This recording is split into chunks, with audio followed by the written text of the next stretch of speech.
जी good morning. तो आज हम करने वाले हैं डायरेक्ट टैक्स के अमेंडमेंट्स जो अप्लीकेबल हैं आपके मई 2025, सितंबर 2025 और जनवरी 2026 एग्जाम्स के लिए जो फाइनेंस एक्ट 2024 के थ्रू किए गए। फाइनेंस एक्ट जो आया 2025 में वो एप्लीकेबल इन एग्जाम्स के लिए नहीं है। तो फाइनेंस एक्ट 2024 वाले अमेंडमेंट्स आपके एप्लीकेबल हैं मई 2025, सितंबर 2025 और जनवरी 2026 एग्जाम्स के लिए। ये बजट जो फाइनेंस मिनिस्टर ने प्रेजेंट किया पार्लियामेंट में 23 जुलाई 2024 को किया और प्रेसिडेंट ने इसको पास कर दिया 16 अगस्त 2024 को। इन अमेंडमेंट्स की पीडीएफ फाइल इसी वीडियो के डिस्क्रिप्शन में दे रखी है, पहले आप वहां से डाउनलोड कर लेना, फिर इन अमेंडमेंट्स को इस वीडियो के थ्रू पढ़ना। चलिए अब हम डिस्कस करते हैं हाउस प्रॉपर्टी हेड में अमेंडमेंट। हाउस प्रॉपर्टी हेड में अमेंडमेंट हुआ कि अगर आप कोई रेजिडेंशियल हाउस लेट आउट करते हो और उससे आपको रेंटल इनकम मिलती है तो वो टैक्सेबल पीजीबीपी हेड में नहीं होगी। कई बार क्या होता है, एसएससी बिजनेस पर्पस के लिए लेट आउट करता है, उसका लेट आउट करने का ऑब्जेक्ट है बिजनेस। तो फिर उस सिचुएशन में पहले क्या होता था, अगर लेट आउट करना एसएससी का बिजनेस है तो फिर रेंटल इनकम टैक्सेबल हो जाती थी पहले पीजीबीपी हेड में। अब गवर्नमेंट ने अमेंडमेंट किया कि नहीं, ये रेजिडेंशियल हाउस को लेट आउट करने से जो रेंटल इनकम हुई है किसी भी हालत में किसी भी सिचुएशन में पीजीबीपी हेड में तो टैक्सेबल नहीं होगी, ये हाउस प्रॉपर्टी हेड में ही टैक्सेबल होगी। ठीक है, तो हाउस प्रॉपर्टी हेड में ही ये टैक्सेबल होगी। बट ये अमेंडमेंट गवर्नमेंट ने सिर्फ रेजिडेंशियल हाउस के लिए किया है। अब अगर आपने कमर्शियल प्रॉपर्टी लेट आउट की है, उससे जो रेंटल इनकम हुई है, अगर ये लेट आउट करना आपका बिजनेस है तो फिर ये पीजीबीपी हेड में ही टैक्सेबल होगा, बिजनेस इनकम ही मानी जाएगी ये रेंटल इनकम। वैसे ये अमेंडमेंट हाउस प्रॉपर्टी हेड में नहीं है, बेसिकली ये अमेंडमेंट हुआ है पीजीबीपी हेड के चार्जिंग सेक्शन 28 में एक एक्सप्लेनेशन इंसर्ट हुआ है, उसके थ्रू ये अमेंडमेंट हुआ है। बट इसका इंपैक्ट हाउस प्रॉपर्टी हेड में भी पड़ा है। रेजिडेंशियल हाउस लेट आउट करने से अगर आपका ऑब्जेक्टिव लेट आउट करना जो है, आपका ऑब्जेक्टिव बिजनेस है, आप बिजनेस पर्पस के लिए लेट आउट कर रहे हो, ये लेट आउट करना आपका बिजनेस है और ये रेजिडेंशियल हाउस है तो रेंटल इनकम अब हाउस प्रॉपर्टी हेड में ही टैक्सेबल होगी, पीजीबीपी हेड में टैक्सेबल नहीं होगी।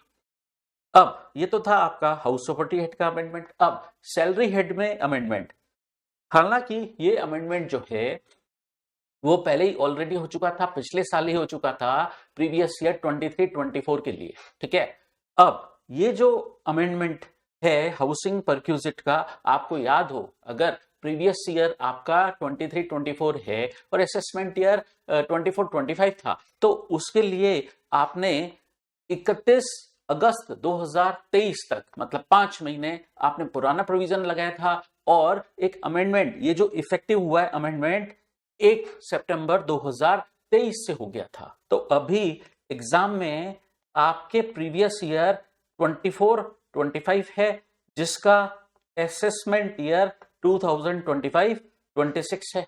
ठीक है, तो इसके लिए ये नया प्रोविजन ही अप्लीकेबल होगा। पहले क्या था, पहले यहां 15% हुआ करता था और यहां पर 10% हुआ करता था और यहां पर 7.5% हुआ करता था। लेकिन अब ध्यान रहे कि ये प्रोविजन, ये टेबल पूरी अमेंडेड है और पूरे प्रीवियस ईयर 24-25 यानी असेसमेंट ईयर 25-26 के लिए यही टेबल काम आएगी। ये अमेंडमेंट ऑलरेडी हो चुका है, बट मैं याद दिलाना चाह रहा हूं आपको कि पिछले साल आपने 31 अगस्त 2023 तक ओल्ड प्रोविजन अप्लाई किया था और 1 सितंबर 2024 से आपने न्यू प्रोविजन अप्लाई किया। बट ये पूरे साल 24-25 के लिए मतलब असेसमेंट ईयर 25-26 के लिए पूरा ये नया प्रोविजन ही एप्लीकेबल होगा।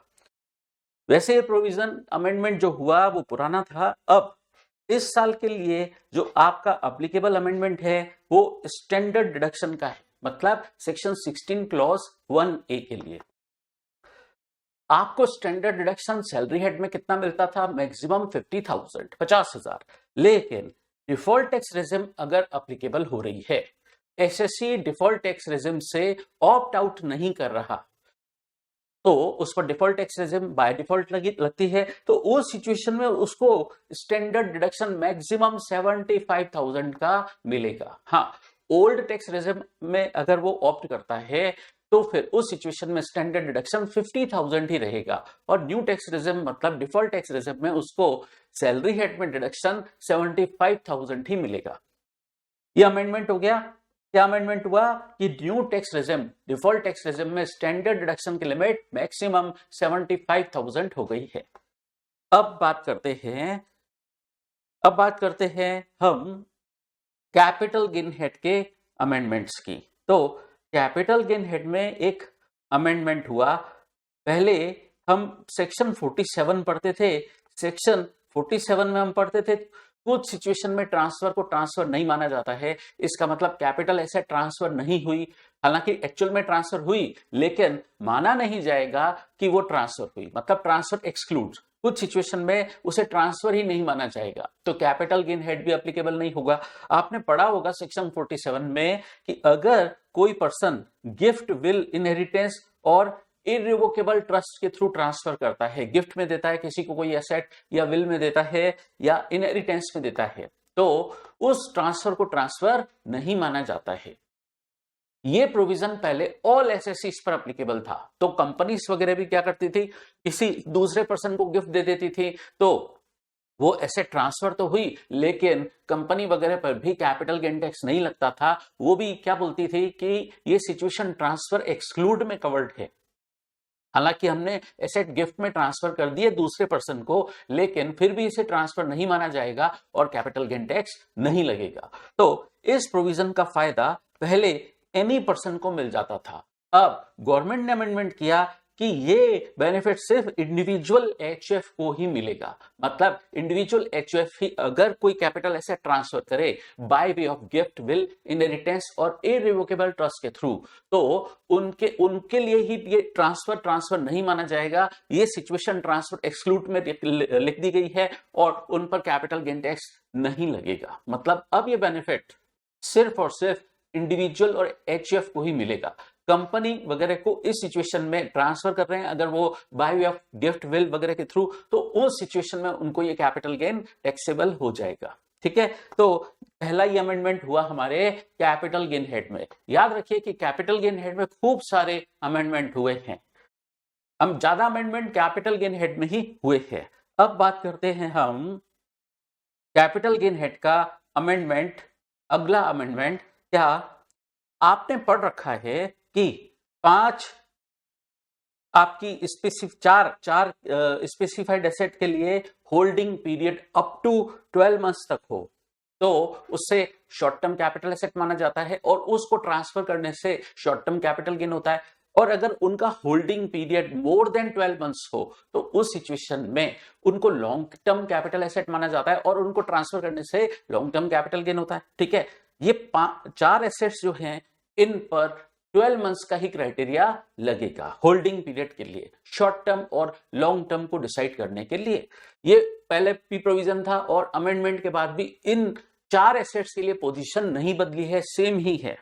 अब हम डिस्कस करते हैं अगर अनलिस्टेड शेयर्स, वो 5 एसेट्स क्या थी जिनके लिए 12 मंथ्स का क्राइटेरिया एप्लीकेबल होगा, जो लिस्टेड सिक्योरिटी है in recognised stock exchange in India. दूसरा, जो यूटीआई के यूनिट्स हैं वो चाहे लिस्टेड है चाहे नहीं है, या इक्विटी ओरिएंटेड फंड के यूनिट्स हैं वो चाहे लिस्टेड है चाहे नहीं है। इसका मतलब यूटीआई के यूनिट्स और इक्विटी ओरिएंटेड फंड के यूनिट्स चाहे वो लिस्टेड है चाहे नहीं है, उन पर शॉर्ट टर्म और लॉन्ग टर्म को डिसाइड करने के लिए 12 मंथ्स का क्राइटेरिया लगता है और जीरो कूपन बॉन्ड के लिए भी 12 मंथ्स का क्राइटेरिया लगता है। पहले भी यही पोजीशन थी, आफ्टर अमेंडमेंट भी ये पोजीशन चेंज नहीं हुई है। तो कहां चेंज हुआ है वो समझते हैं। देखिए, अनलिस्टेड शेयर्स हैं या इमूवेबल प्रॉपर्टी है, उसके लिए 24 मंथ्स का क्राइटेरिया एप्लीकेबल होता था। अगर इन एसेट्स का holding period up to 24 months तक है तो ये शॉर्ट टर्म कैपिटल एसेट है और इनको ट्रांसफर करने से शॉर्ट टर्म कैपिटल गेन होगा। अगर इनका holding period of holding more than 24 months है तो ये लॉन्ग टर्म कैपिटल एसेट कहलाएंगी और इनको ट्रांसफर करने से लॉन्ग टर्म कैपिटल गेन होगा। अब समझिएगा other capital assets category number C, उसके लिए पोजीशन क्या है, उनके लिए 36 मंथ्स का क्राइटेरिया एप्लीकेबल है। अगर उनका holding period up to 36 months है तो फिर ये शॉर्ट टर्म कैपिटल एसेट है और इनको ट्रांसफर करने से शॉर्ट टर्म कैपिटल गेन होगा। लेकिन अगर इनका holding period more than 36 months है तो ये लॉन्ग टर्म कैपिटल एसेट कहलाती है और इनको ट्रांसफर करने से लॉन्ग टर्म कैपिटल गेन होता है। ठीक है, अब समझिएगा 23 जुलाई 2024 मतलब 23 जुलाई 2024 से, मतलब मिड ऑफ द ईयर से एक अमेंडमेंट हुआ। ध्यान रखिएगा 23 जुलाई 2014 बहुत ही क्रूशियल डेट है। ठीक है, मतलब इस डेट से पहले पुराने प्रोविजन लगेंगे और इस डेट के बाद या इस डेट से नए प्रोविजन लगेंगे। ठीक है, तो हुआ क्या, गवर्नमेंट ने 23 जुलाई 2024 से ये 36 मंथ्स का क्राइटेरिया हटा दिया। ठीक है, इसका मतलब कैटेगरी बी और सी, कैटेगरी बी और सी अदर एसेट्स के लिए भी और अनलिस्टेड शेयर्स और इमूवेबल प्रॉपर्टी के लिए 24 मंथ्स का क्राइटेरिया एप्लीकेबल होगा। ठीक है, तो ये बात इस देखिए पॉइंट नंबर 3 में दे रखी है 23 जुलाई 2024, 23 जुलाई 2024 से अदर कैपिटल एसेट्स मतलब ये वाला पार्ट भी मर्ज हो गया आपके कैटेगरी बी के साथ। इसका मतलब 23 जुलाई 2024 से आपके होल्डिंग पीरियड के क्राइटेरिया 12 महीने और 24 महीने ही रहेंगे।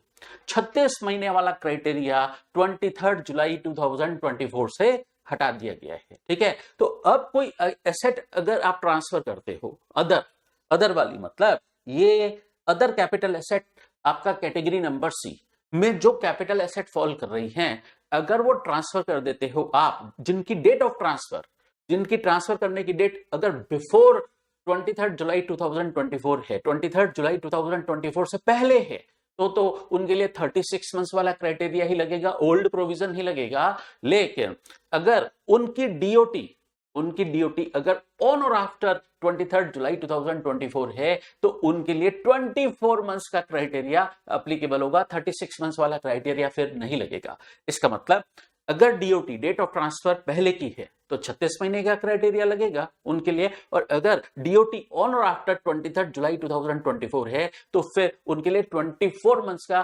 क्राइटेरिया एप्लीकेबल होगा। गवर्नमेंट ने दो ही अब 23 जुलाई 2024 से दो ही क्राइटेरिया अब रखे हैं, 12 महीना और 24 महीना। 36 महीने वाला क्राइटेरिया आपका 23 जुलाई 2024 से रिमूव कर दिया गया है, हटा दिया गया है। ठीक है, अब एक और major amendment capital gain head में 23 जुलाई 2024 से अगर बाद में आप कोई कैपिटल एसेट ट्रांसफर करते हो तो इन जनरल आपको इंडेक्सेशन का बेनिफिट नहीं मिलेगा। इसका मतलब ऑन और आफ्टर 23 जुलाई 2024 से अगर आपने कोई कैपिटल एसेट ट्रांसफर की, वो एसेट लॉन्ग टर्म है, तो भी इंडेक्सेशन का बेनिफिट नहीं मिलेगा।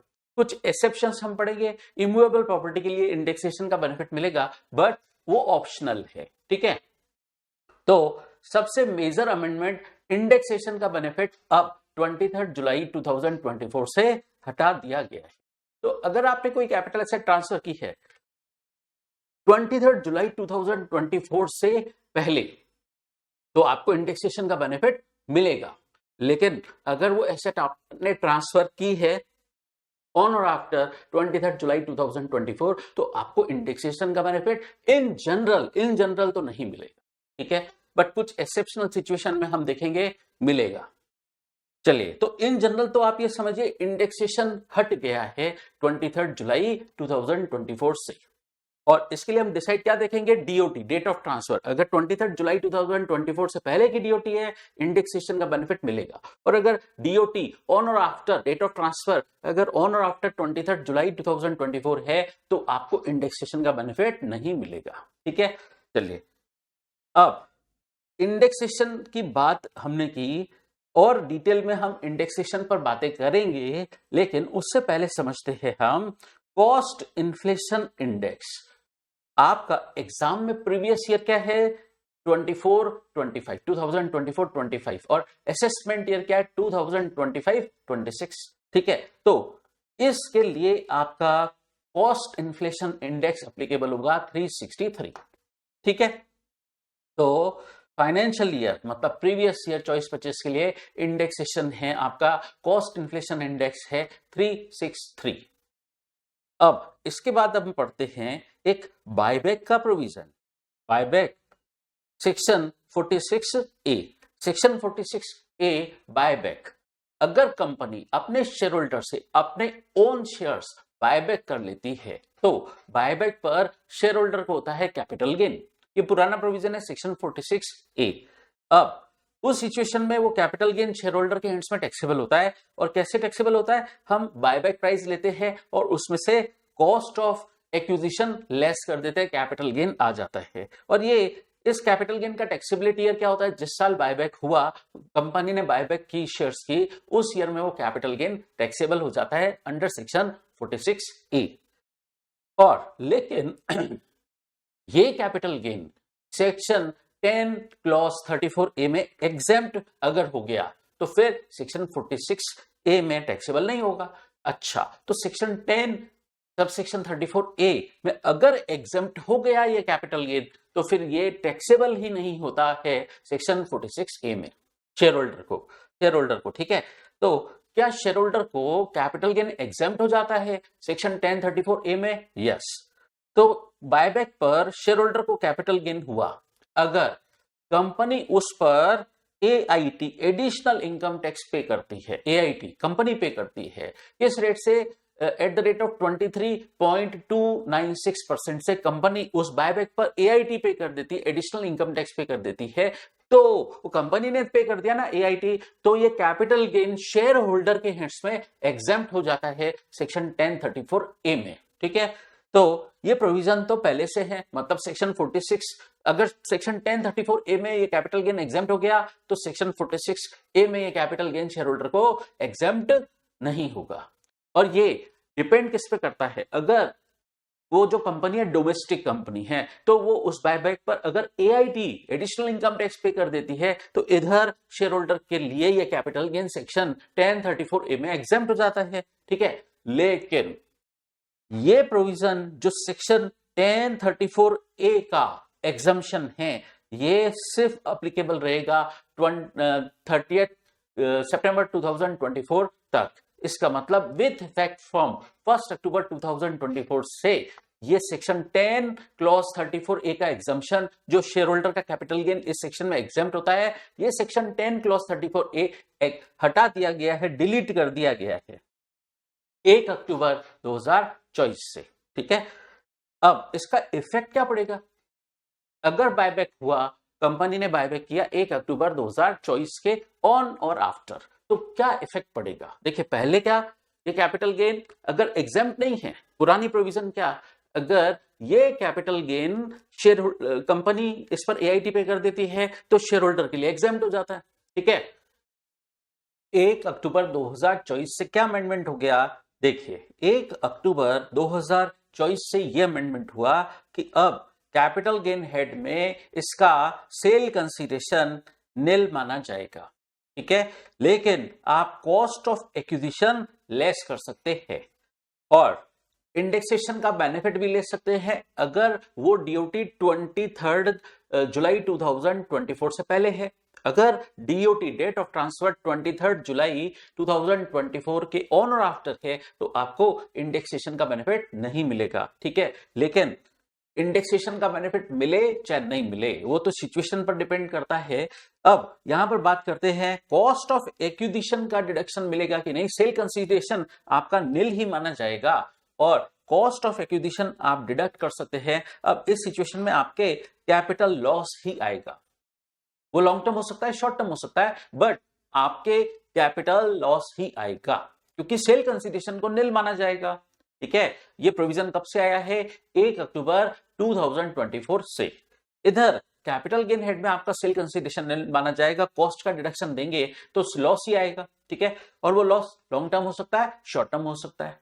अब सुनिए, अगर आपका ये सेल कंसीडरेशन इधर कैपिटल गेन हेड में निल माना जा रहा है तो इधर income from other sources head में एक नया सेक्शन आया है deemed dividend under section 222F में। ये डीम्ड डिविडेंड के रूप में टैक्सेबल होगा। बायबैक पर शेयर होल्डर को जो भी पैसा मिलेगा वो उसको अब डीम्ड डिविडेंड मानकर income from other sources head में टैक्सेबल करेंगे। और एक और अमेंडमेंट हुआ, अभी अदर सोर्सेस हेड में टैक्सेबल होगा डीम्ड डिविडेंड के रूप में, तो आप इसके रेस्पेक्ट में कोई भी एक्सपेंडिचर हुआ है तो उसका डिडक्शन क्लेम नहीं कर सकते, उसका डिडक्शन क्लेम नहीं कर सकते आप। ये अमेंडमेंट अदर सोर्सेस हेड के सेक्शन 57 में हुआ कि इस डीम्ड डिविडेंड जो हुआ है सेक्शन 222F में, उसके लिए आप कोई भी डिडक्शन क्लेम नहीं कर सकते किसी भी एक्सपेंडिचर का। ठीक है, तो ये डीम्ड डिविडेंड जो है वो आपको सारा का सारा टैक्सेबल हो जाएगा अदर सोर्सेस हेड में सेक्शन 222F में। ठीक है, तो पोजीशन चेंज हुई है, आपको पुरानी पोजीशन ध्यान रखनी पड़ेगी। ठीक है, पुरानी पोजीशन में एक बार रिपीट कर देता हूं। अगर कोई डोमेस्टिक कंपनी है बायबैक करती है शेयर होल्डर से अपने ही ओन शेयर, तो फिर उस सिचुएशन में अगर कंपनी उस पर AIT पे करती है एडिशनल इनकम टैक्स, तो वो कंपनी ने एडिशनल इनकम टैक्स पे कर दिया, तो इधर जो कैपिटल गेन होगा शेयर होल्डर को बायबैक करने पर वो शेयर होल्डर को एग्जेम्प्ट होगा सेक्शन 10 क्लॉज 34A में।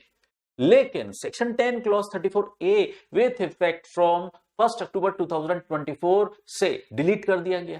ठीक है, और अब क्या प्रोविजन हो गया कि इधर आपका सेल कंसीडरेशन निल माना जाएगा। ठीक है, अगर बायबैक हुआ है ऑन और आफ्टर 1 अक्टूबर 2024 तो उस सिचुएशन में आपका सेल कंसीडरेशन निल माना जाएगा। ठीक है, और कॉस्ट का डिडक्शन देंगे तो लॉस ही आएगा। अब देखिए, गवर्नमेंट ने ये जो अमेंडमेंट किया उसका इफेक्ट क्या पड़ेगा, उसका इफेक्ट क्या पड़ेगा समझते हैं। गवर्नमेंट ने बहुत चालाकी की है, देखिए इसका इफेक्ट क्या पड़ेगा। हाँ, इधर आपको लॉस ही होगा, कैपिटल गेन हेड में आपको लॉस ही होगा। ठीक है, और इसका जो सेल कंसीडरेशन है बायबैक पर जो पैसा मिलेगा वो डीम्ड डिविडेंड के रूप में income from other sources head में चला जाएगा। अब पहले क्या होता था, हम इसको सेल कंसीडरेशन मानते थे, बायबैक पर जो पैसा मिला उसको सेल कंसीडरेशन मानते थे और कॉस्ट लेस कर देते थे, कैपिटल गेन हो जाता था। अब सिचुएशन समझिए आप कि इधर अब आपका सेल कंसीडरेशन निल माना जाएगा। सपोज आपका कॉस्ट ऑफ एक्विजिशन है 4 लाख, तो अब आपको 4 लाख का लॉस हो गया। ठीक है, और इधर बायबैक पर आपको पैसा मिला सपोज 7 लाख, वो आपको टैक्सेबल हो जाएगा income from other sources head में। और इस खर्चे का यहां पर जो इसके रेस्पेक्ट में कोई भी खर्चा हुआ अदर सोर्सेस हेड में आप उसका डिडक्शन क्लेम नहीं कर पाओगे। तो वैसे क्या होता, इधर अगर मैं 7 लाख सेल कंसीडरेशन बायबैक पर जो पैसा मिला लिखता तो मेरा कैपिटल गेन आता, लेकिन अभी क्या हो गया कि इधर सेल कंसीडरेशन को निल ही मानेंगे। ठीक है, तो ये जो कॉस्ट है 4 लाख, ये आपका लॉस ही आएगा, कैपिटल गेन हेड में 4 लाख का लॉस आएगा। अब आपको ध्यान है ये सेट लॉ, जो लॉस के सेट ऑफ और कैरी फॉरवर्ड के प्रोविजंस हैं वो एप्लीकेबल होंगे। आप ये लॉस इस इनकम से सेट ऑफ नहीं कर पाओगे। ठीक है, तो ये लॉस अगर आपके और भी कोई कैपिटल गेन हेड है तो कैपिटल गेन हेड का लॉस कैपिटल गेन हेड की इनकम से सेट ऑफ होता है। और अगर आपके इस साल और कोई कैपिटल गेन की इनकम नहीं है तो फिर आपको ये लॉस कैरी फॉरवर्ड करना पड़ जाएगा। ठीक है, तो आपको ये लॉस इस इनकम से सेट ऑफ करना अलाउ नहीं होगा, ये इंपैक्ट पड़ जाएगा। ठीक है, तो गवर्नमेंट ने इस तरीके से कुछ हद तक चालाकी की है। अब हम समझते हैं बायबैक के बाद एक छोटा सा अमेंडमेंट सेक्शन 50AA में, सेक्शन 50AA में। तो सेक्शन 50AA क्या था, अगर आप स्पेसिफाइड म्यूचुअल यूनिट्स की जो आपने एक्वायर की हैं 1 अप्रैल 2023 के ऑन और आफ्टर, 1 अप्रैल 2023 के ऑन और आफ्टर अगर आपने स्पेसिफाइड म्यूचुअल फंड की यूनिट्स परचेस की हैं या MLD market linked debenture MLD वो कभी भी परचेस किए। अब यहां पर एक अमेंडमेंट हुआ है, यहां पर ये वाला अमेंडमेंट हुआ है कि अगर आप कोई अनलिस्टेड बॉन्ड या अनलिस्टेड डिबेंचर ट्रांसफर करते हो या वो रिडीम हो जाते हैं या मैच्योर हो जाते हैं ऑन और आफ्टर 23 जुलाई 2024, ये नया पार्ट ऐड हुआ। ठीक है, मतलब अनलिस्टेड बॉन्ड और अनलिस्टेड डिबेंचर अगर आप ट्रांसफर करते हो या रिडीम हो जाते हैं या मैच्योर हो जाते हैं ऑन और आफ्टर 23 जुलाई 2024, तो उसके कैपिटल गेन पर सेक्शन 50AA एप्लीकेबल होगा। ठीक है, अच्छा, आपको पता ही है कि स्पेसिफाइड म्यूचुअल फंड क्या है, वो तो सब आपको पता ही है। Debt equity, debt mutual fund उसको बोलते हैं, ऐसा म्यूचुअल फंड जो डोमेस्टिक कंपनीज के इक्विटी शेयर्स में, डोमेस्टिक कंपनी के इक्विटी शेयर्स में मोर देन 35% से ज्यादा इन्वेस्टमेंट नहीं करता है। ठीक है, तो वो डेट म्यूचुअल फंड कहलाता है। ठीक है, ये तो आपको पता ही है। और एमएलडी वाली भी बातें पुरानी ही हैं, और ये बात भी आपको पता है कि कंप्यूटेशन सिस्टम कैसा रहेगा। आप इसका सेल कंसिडरेशन लिख दोगे और इसमें से cost of acquisition COA less कर दोगे, और सीओटी जो भी एक्सपेंसेस हुए ट्रांसफर करने पर वो लेस कर दोगे। ठीक है, इस पे खास बात क्या थी कि ये हमेशा आपका शॉर्ट टर्म कैपिटल गेन ही माना जाएगा। तो इसका इफेक्ट क्या होगा, इंडेक्सेशन का बेनिफिट भी नहीं मिलेगा। ठीक है, हमेशा ये शॉर्ट टर्म कैपिटल गेन ही माना जाएगा। और इस पर टैक्स रेट क्या लगेगी, नॉर्मल टैक्स रेट लगती है। ठीक है, और एसटीटी का डिडक्शन नहीं मिलता है। ये सारी पुरानी बातें बताई मैंने। अमेंडमेंट सिर्फ ये हुआ कि पहले सेक्शन 50AA सिर्फ दो चीजों पर लगता था, स्पेसिफाइड म्यूचुअल फंड के यूनिट्स, और दूसरी चीज मार्केट लिंक्ड डिबेंचर। अब तीसरा आइटम भी इसमें ऐड कर दिया गया है, अनलिस्टेड बॉन्ड और अनलिस्टेड डिबेंचर अगर आप ट्रांसफर करते हैं, मैच्योर हो जाते हैं, रिडीम हो जाते हैं ऑन और आफ्टर 23 जुलाई 2024, तो इनके कैपिटल गेन पर भी सेक्शन 50AA एप्लीकेबल होगा, और इनका भी कैपिटल गेन हमेशा शॉर्ट टर्म कैपिटल गेन ही माना जाएगा। डीमिंग प्रोविजन है कि इनका कैपिटल गेन हमेशा ही शॉर्ट टर्म कैपिटल गेन माना जाएगा, भले ही होल्डिंग पीरियड लॉन्ग टर्म हो, तब भी इनका कैपिटल गेन शॉर्ट टर्म ही माना जाएगा, और इस शॉर्ट टर्म कैपिटल गेन पर नॉर्मल टैक्स रेट लगेगी। ठीक है, नॉर्मल टैक्स रेट लगेगी मतलब जैसे अगर इंडिविजुअल है, एचयूएफ है, तो स्लैब रेट लगेगी, नॉर्मल टैक्स रेट लगेगी। ये एक अमेंडमेंट हुआ आपका कैपिटल गेन हेड में। अब बात करते हैं खास प्रोविजन, जो अब मैं बात करने जा रहा हूं कैपिटल गेन के हेड में जो मेजर इंपैक्ट पड़ा वो क्या हुआ, 23 जुलाई 2024 से गवर्नमेंट ने इंडेक्सेशन का बेनिफिट हटा दिया, इन जनरल हटा दिया। लेकिन अब स्टोरी में आता है एक ट्विस्ट। आपने सुना होगा कि गवर्नमेंट ने इंडेक्सेशन का बेनिफिट रिस्टोर कर दिया, लेकिन ये बात पूरी तरह से सही नहीं है। गवर्नमेंट का खेल समझना, गवर्नमेंट ने क्या खेला कर दिया है समझना इस बात को। अब इस बात को समझने के लिए हम चलते हैं taxation of special income chapter में, taxation of special income chapter में चलते हैं।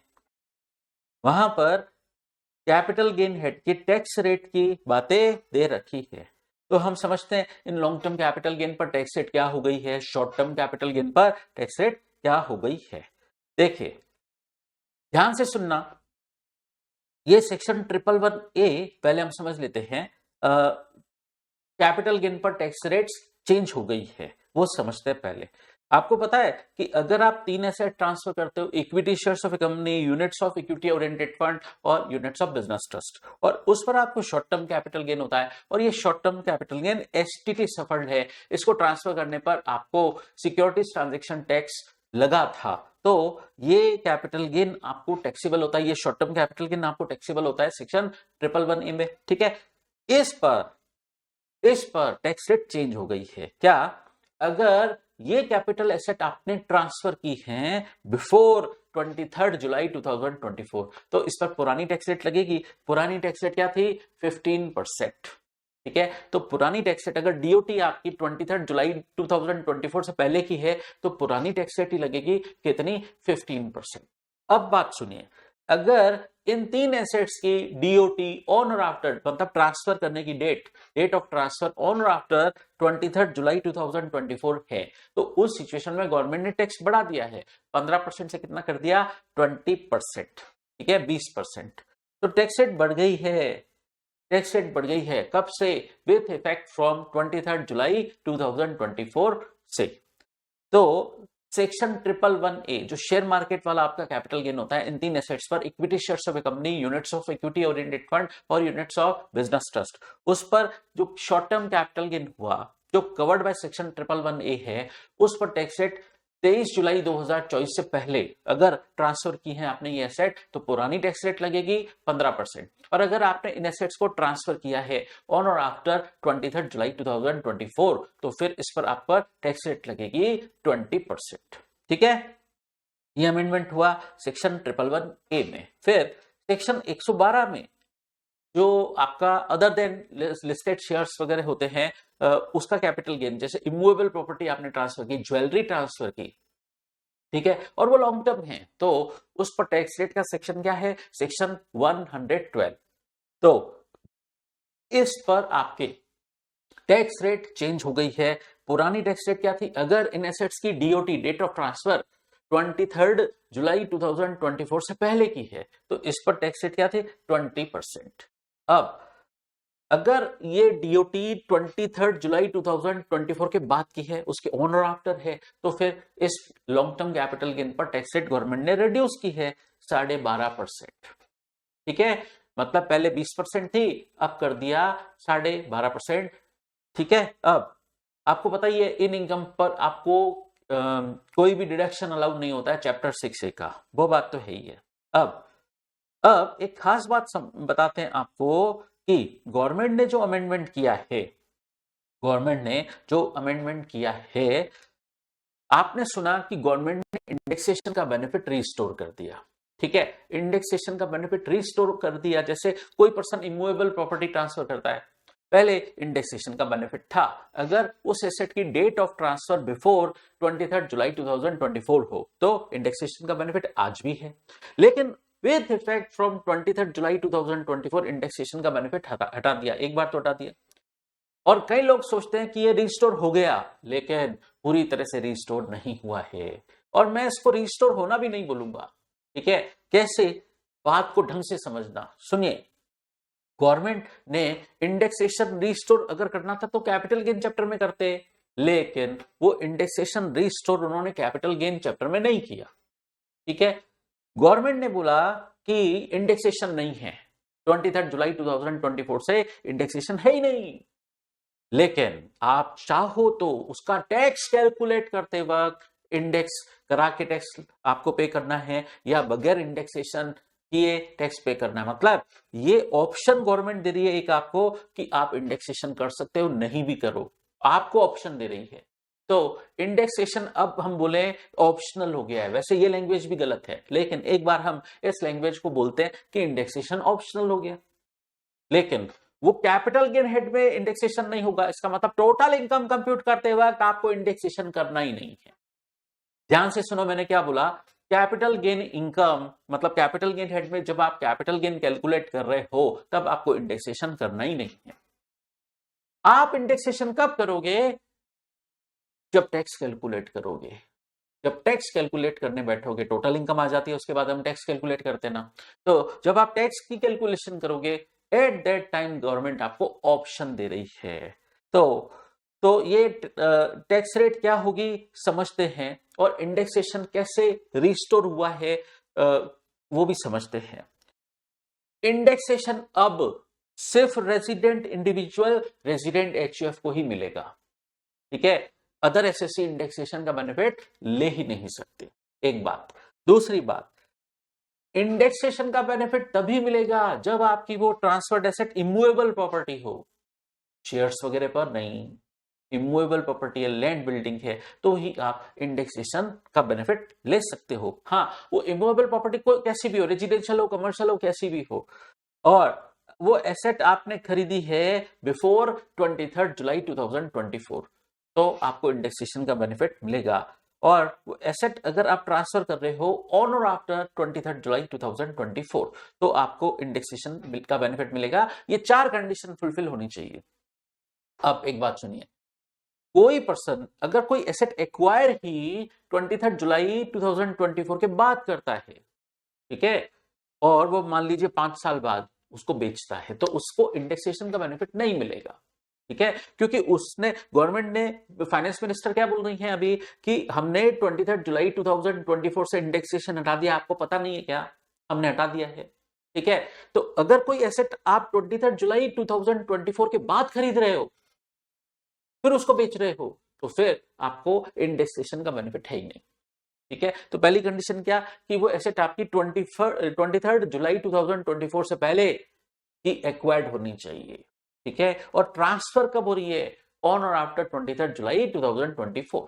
ठीक है, अब गवर्नमेंट इंडेक्सेशन को ऑप्शनल बना रही है, वो भी लिमिटेड सिचुएशन में। SSC resident individual, resident HUF होना चाहिए और सिर्फ इमूवेबल प्रॉपर्टी पर ही इंडेक्सेशन है, अदर एसेट्स पर इंडेक्सेशन हट गया। ठीक है, तो ये गवर्नमेंट ने ऑप्शन क्या दिया, अगर आप इंडेक्सेशन नहीं करते हो तो जो एलटीसीजी आता है, मतलब इंडेक्स नहीं करो आप, तो जो लॉन्ग टर्म कैपिटल गेन आएगा उस पर टैक्स रेट 12.5% लगेगी। और अगर आप इंडेक्स करते हो तो जो लॉन्ग टर्म कैपिटल गेन आएगा उस पर टैक्स रेट 20% लगेगी। आप दोनों कैलकुलेशन करो, आपको दोनों कैलकुलेशन करनी है। ठीक है, इंडेक्स करके जो एलटीसीजी आया उस पर 20% टैक्स रेट, और इंडेक्सेशन नहीं करके जो capital long term capital gain आया उस पर टैक्स रेट क्या लगेगी आपकी 12.5%। आप दोनों तरीके से टैक्स कैलकुलेट कराओ और पे क्या करोगे जो कम है। इन दोनों में से जो जहां टैक्स कम आ रहा है, इन दोनों ऑप्शन में जहां टैक्स कम आ रहा है आप वो पे करिए। इसका मतलब गवर्नमेंट ने ये इंडेक्सेशन इनकम कैलकुलेट करते वक्त नहीं दिया है। ठीक है, तो मैं समझता हूं इंडेक्सेशन रिस्टोर हुआ ही नहीं है। मैं तो यूं बोलूंगा इंडेक्सेशन रिस्टोर हुआ ही नहीं है, क्योंकि टोटल इनकम को कंप्यूट करते वक्त, कैपिटल गेन नेट की इनकम को कंप्यूट करते वक्त तो इंडेक्सेशन का बेनिफिट दिया ही नहीं जा रहा है। तो ये जो टैक्स हम कैलकुलेट करेंगे दो तरीके से, ये तो टैक्स लायबिलिटी कंप्यूट करते वक्त करेंगे। टोटल इनकम कंप्यूट करना अलग बात है, टैक्स कंप्यूट करना अलग बात है। इंडेक्सेशन टोटल इनकम कंप्यूट करते वक्त तो नहीं होगा ना, लेकिन टैक्स कैलकुलेट करते वक्त होगा। अब आप बोलोगे सर इसका इफेक्ट ही क्या पड़ता है, इसका कोई इफेक्ट ही नहीं है। तो सुनिए इफेक्ट क्या है। इफेक्ट है क्या है इफेक्ट, अगर गवर्नमेंट आपको टोटल इनकम कंप्यूट करते वक्त इंडेक्सेशन का बेनिफिट नहीं देगी तो फिर आपकी कैपिटल गेन हेड में इनकम बढ़ जाएगी। कैपिटल गेन हेड में इनकम बढ़ जाएगी तो आपकी टोटल इनकम भी बढ़ जाएगी। ठीक है, आपकी टोटल इनकम बढ़ जाएगी तो उसका इम्पैक्ट क्या पड़ेगा, काफी सारे बातें हैं इसको लेकर काफी इश्यूज है। टोटल इनकम बहुत ज्यादा आएगी अगर हम इंडेक्सेशन नहीं करेंगे। टोटल इनकम कंप्यूट करते वक्त, कैपिटल गेन इनकम कंप्यूट करते वक्त अगर हम इंडेक्सेशन का बेनिफिट नहीं देंगे तो हमारी टोटल इनकम बहुत बढ़ जाएगी। ठीक है, आपको ध्यान है कि अगर आपकी टोटल इनकम ज्यादा होती है तो सरचार्ज वगैरह भी लगता है। अगर आपकी total income individual HUF AOP BOI के केस में टोटल इनकम अगर 50 लाख तक है, सरचार्ज नहीं लगता है। ठीक है, लेकिन अगर आपकी कैपिटल इंडेक्सेशन आपने नहीं किया, कैपिटल गेन ज्यादा आएगा कैपिटल गेन, ये आपकी टोटल इनकम को बढ़ाएगा। और अगर आपकी टोटल इनकम 50 लाख से ऊपर चली गई तो फिर आप पर सरचार्ज भी लगेगा। इफेक्ट समझ आया? ठीक है, सरचार्ज भी लग जाएगा फिर, तो एक तो सरचार्ज बढ़ जाएगा तो आपका टोटल टैक्स बढ़ जाएगा। समझे बात? अच्छा, एक इफेक्ट तो मैंने ये डिस्कस किया कि गवर्नमेंट टोटल इनकम कंप्यूट करते वक्त इंडेक्सेशन का बेनिफिट नहीं दे रही है, ये इंडेक्सेशन का बेनिफिट टैक्स लायबिलिटी कंप्यूट करते वक्त दिया जा रहा है। ठीक है, एक इफेक्ट तो ये अमेंडमेंट का। दूसरा इफेक्ट और समझाऊंगा तो आपका दिमाग घूम जाएगा। सुनिए बात, सुनिए। आप जब टोटल इनकम कंप्यूट करेंगे तो आप इंडेक्स नहीं करेंगे, नो इंडेक्स। ठीक है, तो आपके कैपिटल गेन हेड में क्या आएगा, प्रॉफिट ही आएगा। मैक्सिमम केसेस में प्रॉफिट ही आएगा। ठीक है, लेकिन अगर आप टैक्स लायबिलिटी कंप्यूट करते वक्त इंडेक्स करोगे तो हो सकता है आपको कैपिटल गेन हेड में लॉस आ रहा है। ठीक है, सिचुएशन ढंग से समझना, ऐसे ही हवा में मत उड़ा देना। इंपैक्ट कहां पड़ रहा है इस बात का ध्यान से सुनना। मैं दोबारा बोलता हूं आपके लिए, आप जब टोटल इनकम कंप्यूट करोगे ना तो उस वक्त इंडेक्सेशन नहीं करोगे तो मैक्सिमम केसेस में आपके कैपिटल गेन आएगा और पॉजिटिव आएगा। ठीक है, तो टैक्स लगेगा। ये जो इंडेक्सेशन है वो हम टैक्स लायबिलिटी कंप्यूट करते वक्त अप्लाई करेंगे और टोटल इनकम कंप्यूट करते वक्त नहीं। तो जब हम टोटल इनकम कंप्यूट करते वक्त इंडेक्सेशन का बेनिफिट नहीं देंगे तो हमारे तो प्रॉफिट आ जाएगा, टोटल इनकम में प्रॉफिट आ जाएगा कैपिटल गेन हेड का। लेकिन जब हम टैक्स लायबिलिटी कंप्यूट करते वक्त इंडेक्सेशन करेंगे तो हो सकता है हमको लॉस आ जाए। ठीक है, फिर ये लॉस आपको government set of carry forward करने नहीं देगी। क्यों नहीं देगी? क्योंकि ये लॉस टोटल इनकम कंप्यूट करते वक्त नहीं आया है। समझे बात? तो सुनिए, ये लॉस आपका टैक्स लायबिलिटी कंप्यूट करते वक्त आया, टोटल इनकम कंप्यूट करते वक्त तो आया नहीं ना ये लॉस। तो इस लॉस को सेट ऑफ और कैरी फॉरवर्ड करने भी नहीं दिया जाएगा। ये गवर्नमेंट की दूसरी चालाकी, ठीक है। तो कई लोग जो बोलते हैं ना कि इंडेक्सेशन का बेनिफिट इमूवेबल प्रॉपर्टी के लिए रजिस्टर हो गया है, तो मैं उनसे झगड़ा करता हूं कि रिस्टोर हुआ नहीं है, गवर्नमेंट ने किया है आपके साथ धोखा, ठीक है। तो अगर टैक्स लायबिलिटी कंप्यूट करते वक्त, सुनिए मेरा आर्ग्यूमेंट, अगर टैक्स लायबिलिटी कंप्यूट करते वक्त मेरे लॉस आया, क्योंकि टैक्स लायबिलिटी कंप्यूट करते वक्त मैं इंडेक्स कर रहा हूं, तो लॉस आ सकता है मेरे, ठीक है। तो कैपिटल गेन हेड में मेरे लॉस आया, तो आप मेरे को सेट ऑफ और कैरी फॉरवर्ड करना अलाउ करोगे क्या? नहीं। इसका मतलब मेरा लॉस आपने खराब कर दिया। लॉस आता है तो मैं क्या करता हूं उसको दूसरे कैपिटल गेन हेड का लॉस अब मेरी दूसरी कैपिटल गेन हेड की इनकम से सेट ऑफ हो सकता है। हाँ, कैपिटल गेन हेड का लॉस दूसरे हेड से सेट ऑफ नहीं हो सकता है, वो बात सही है, लेकिन मेरे कैपिटल गेन हेड में दूसरे भी इनकम है, तो ये लॉस मैं उसे सेट ऑफ कर सकता हूं क्या? नहीं, ठीक है। क्यों? ये लॉस इंडेक्स करने के बाद जो लॉस आ रहा है वो टोटल इनकम कंप्यूट करते वक्त उसका बेनिफिट नहीं दिया जा रहा है। तो ये इंडेक्स का बेनिफिट हम कब ले रहे हैं? टैक्स लायबिलिटी कंप्यूट करते वक्त। तो अगर मेरे यहां लॉस भी आएगा तो ये लॉस का बेनिफिट मुझे नहीं मिलेगा, इस लॉस को मैं सेट ऑफ और कैरी फॉरवर्ड नहीं कर पाऊंगा, ठीक है। आपके दिमाग की बत्ती जली कि नहीं जली? समझे बात? तो ये थी गवर्नमेंट की चालाकी। अब तो गवर्नमेंट ने कैपिटल गेन हेड में इंडेक्सेशन रिस्टोर करते ना, उसका इफेक्ट क्या पड़ता? आपकी टोटल इनकम भी कम होती, ठीक है। कैपिटल गेन की इनकम कम हो जाती इंडेक्सेशन करने से, और फिर टोटल इनकम भी कम हो जाती। अभी क्या हो गया? गवर्नमेंट के लिए टोटल इनकम कंप्यूट करते वक्त तो आपको इंडेक्सेशन का बेनिफिट नहीं दिया जाएगा, बट हाँ, टैक्स कंप्यूट करते वक्त आपके लिए इंडेक्सेशन ऑप्शनल है, वो भी सिर्फ रेजिडेंट इंडिविजुअल, रेजिडेंट एचयूएफ ही, अदर एसएससीज के लिए तो सोचे ही नहीं कि उनको इंडेक्सेशन का बेनिफिट मिलेगा, ठीक है। और रेजिडेंट इंडिविजुअल, रेजिडेंट एचयूएफ को भी इमूवेबल प्रॉपर्टी के ट्रांसफर पर इंडेक्सेशन ऑप्शनल हुआ है, ठीक है। तो एक तो ये बात। अब हम समझते हैं सेक्शन 112A। ये तीन चीजों के लॉन्ग टर्म कैपिटल गेन पर है। वो तीन चीजें क्या हैं? Equity shares of a company, और units of equity oriented fund, और यूनिट्स ऑफ बिजनेस ट्रस्ट। इन सबके ट्रांसफर पर अगर आपको लॉन्ग टर्म कैपिटल गेन हुआ और वो एसटीटी सफर्ड है, सिक्योरिटीज ट्रांजैक्शन टैक्स लगा है उस पर, तो सेक्शन 111A लगता है। और सेक्शन 111A में तो पहले से ही मना है, इंडेक्सेशन का बेनिफिट मिलता ही नहीं है, पहले भी नहीं था, मतलब बिफोर अमेंडमेंट भी नहीं है और आफ्टर अमेंडमेंट भी। अगर आप सेक्शन 112A का long term capital gain calculate कर रहे हो तो आपको इंडेक्सेशन का बेनिफिट नहीं मिलेगा, क्योंकि इसमें से सेक्शन 112A के लॉन्ग टर्म कैपिटल गेन पर तो गवर्नमेंट इंडेक्सेशन का बेनिफिट पहले भी नहीं देती थी, तो अब क्या देगी, ठीक है। अब बट सेक्शन 112A में अमेंडमेंट हुआ है। क्या अमेंडमेंट हुआ है? सुनिए, अगर आपकी ये तीन एसेट्स ट्रांसफर हुई, लॉन्ग टर्म कैपिटल गेन हुआ, तो सेक्शन 112A में इस पर टैक्स रेट क्या लगेगी? अगर ये एसेट ट्रांसफर हुई है, इनकी date of transfer prior to 23 July 2024 है, तो अगर इन तीन एसेट्स पर आपको एलटीसीजी हुआ, पहले 1,25,000 करिए इधर, 1,25,000 तक 0% टैक्स रेट। पहले 1 लाख हुआ करता था, अब गवर्नमेंट ने 1.25 लाख कर दिया है। और 1.25 लाख के ऊपर अगर आपको एलटीसीजी होता है तो उस ऊपर एक्सेस वाले एलटीसीजी पर 10% टैक्स रेट है। तो सुनिए, एक अमेंडमेंट पहला कि पहले यहां गवर्नमेंट बोलती थी 1 लाख तक की एलटीसीजी पर 0% टैक्स, और 1 लाख से ऊपर वाला जो एलटीसीजी है इन तीन एसेट्स का, उस पर 10% टैक्स रेट। लेकिन अब गवर्नमेंट ने इस 1 लाख को कर दिया है 1.25 लाख, 1,25,000, ठीक है। तो पहले 1,25,000 पर 0% टैक्स। फिर चेक करें, डीओटी 23 जुलाई 2024 के बाद पहले की है, तो जो 1.25 लाख के ऊपर वाला एलटीसीजी है उस पर टैक्स रेट लगेगी 10%। लेकिन अगर आपकी डीओटी है, डेट ऑफ ट्रांसफर है इन तीन एसेट्स की 23 जुलाई 2024 को ऑन और आफ्टर, तो पहले 1.25 लाख तक 0% टैक्स रेट, और 1.25 लाख के बाद 1,25,000 के बाद वाला एक्सेस वाला जो एलटीसीजी है उस पर टैक्स रेट अब हो जाएगी आपकी 12.5%, ठीक है।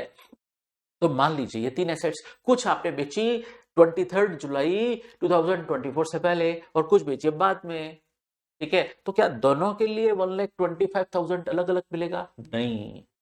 ठीक है, ये पूरे साल का एग्रीगेट हम एलटीसीजी करेंगे। कुछ ये 3 एसेट्स हमने 23 जुलाई 2024 के पहले बेची है, कुछ बाद में बेची है।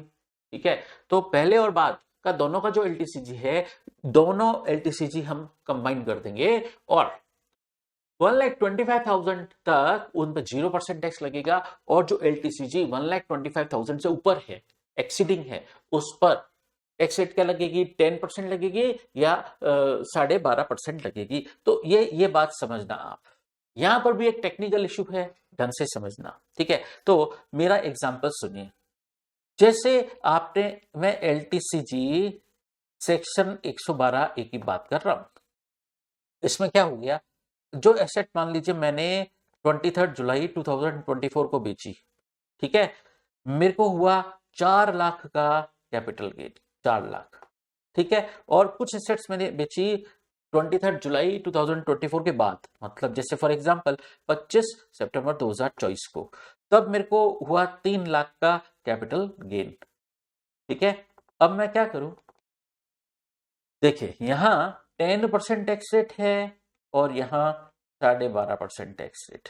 ठीक है, अब मैं 1.25 लाख का जो बेनिफिट लेना है वो किसमें से क्लेम करूं? दोनों में से क्लेम कर सकता हूं, इस वाले एलटीसीजी पर भी और इस वाले एलटीसीजी पर भी।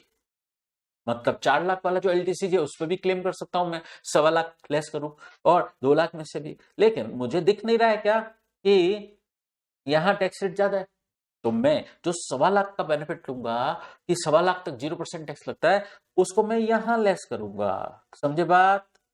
ऊपर लेस मैं कर सकता हूं, वैसे ऊपर लेस भी कर सकता हूं, लेकिन अगर मैं ऊपर लेस करूंगा तो बेवकूफ कहलाऊंगा।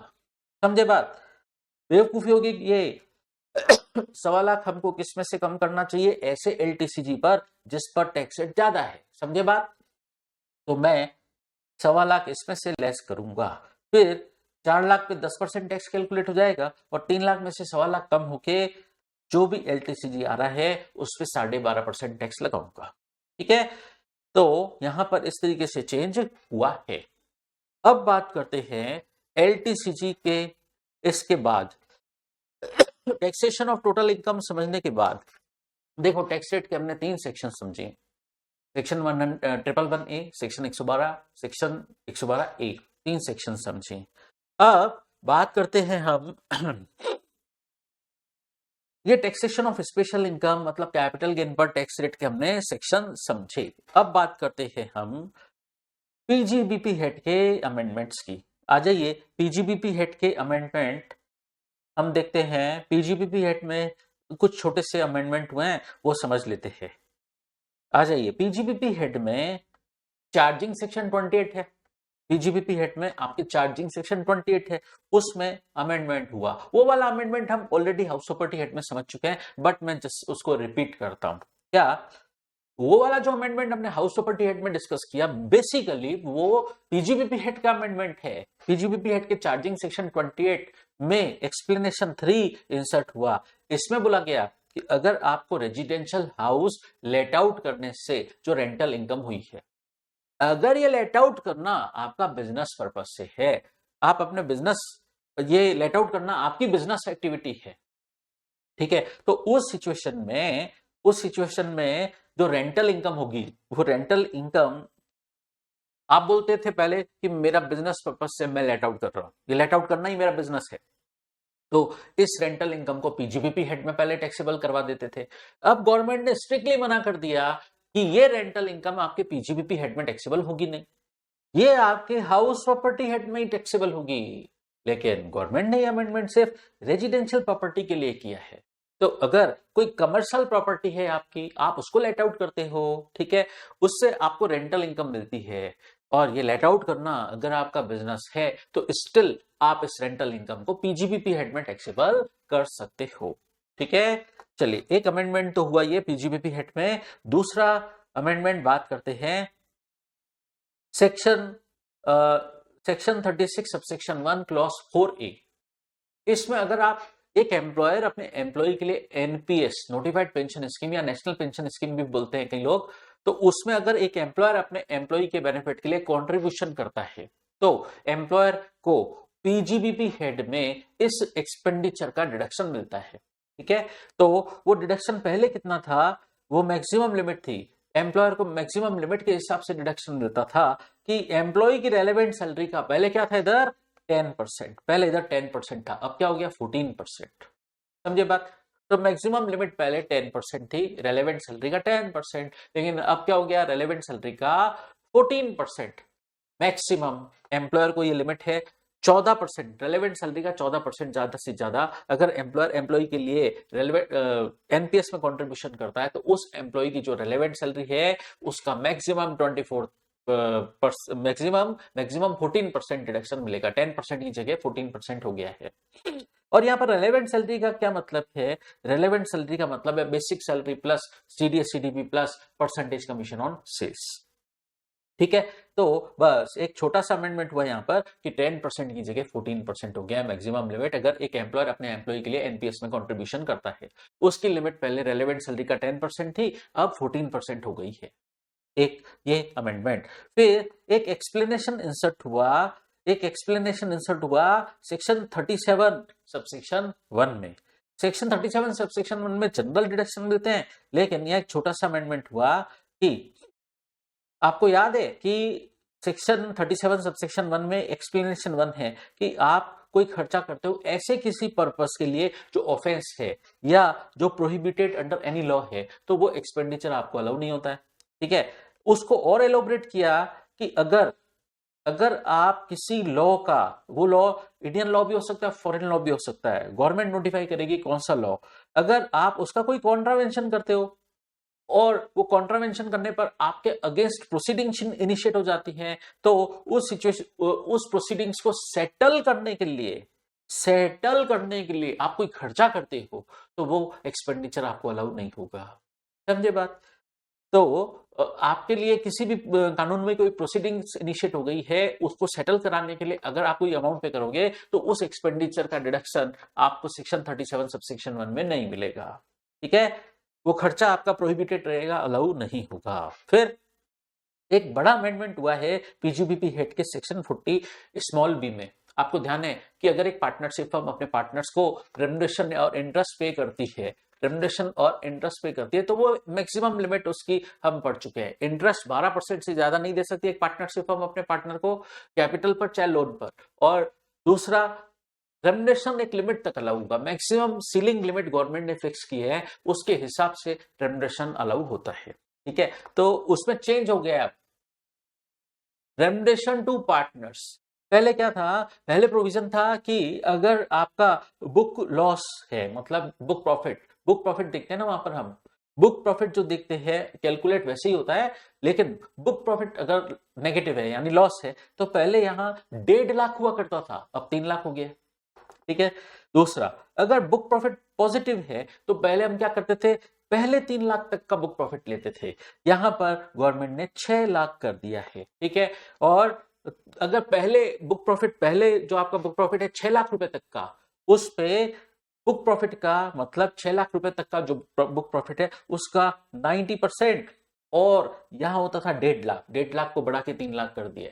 ठीक है, विच एवर इज हायर, ध्यान रखना, विच एवर इज हायर, जो भी सीलिंग लिमिट आएगी इस हिसाब से हम कैलकुलेट करेंगे कि remuneration with in ceiling limit हो। सीलिंग लिमिट हम कैसे कैलकुलेट करेंगे, अगर बुक प्रॉफिट पॉजिटिव है तो पहले 6 लाख तक का बुक प्रॉफिट के लिए हिसाब हम कैसे करेंगे, उसका 90% और 3 lakh, whichever is higher.